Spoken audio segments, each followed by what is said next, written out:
Francis, Church invites us to look to the East.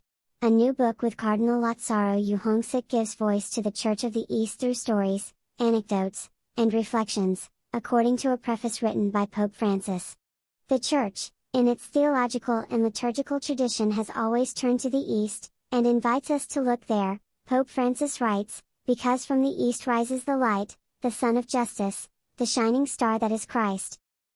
The Pope's comments come in the preface to a new book recounting stories, anecdotes and reflections by Cardinal Lazzaro Yuhongsik, the prefect of the dicastery for the clergy. Lazzaro Yuhongsik, As the Lightning Comes from the East is available in Italian from publishing house Edizioni San Paolo. The Church always needs to be enlightened by Christ and His Gospel, because it runs the risk of not being the Church Jesus intends, the Pope writes. Jesus continues to be a scandal today, a sign of contradiction that challenges our securities and shakes up our hearts so that they are not paralyzed by fear, imprisoned in hypocrisy, or hardened by sin.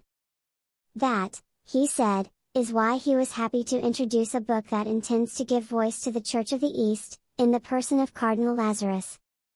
The Pope praises the Cardinal for his amiable and affable manner that allows us to grasp the fruits of a faith sown in the land of martyrs and that have blossomed with simplicity thanks to the joyful witness of a living Church. From the story that emerges, Pope Francis says, we can glimpse the way for all of us to remain as a Church that is faithful to Jesus and His Gospel, far from all worldliness. The Holy Father concludes his preface with a word of gratitude to Cardinal Lazarus and to the editors of the book, because, he says, we all need this light from the East. We need to listen to our Eastern brothers and sisters, to journey to the East and learn from a spiritual and ecclesial way of life that can reinvigorate our fati. Finally, he says, we must remember that, even in hardship and darkness, the Lord comes like a bolt of lightning, and desires to illuminate our lives.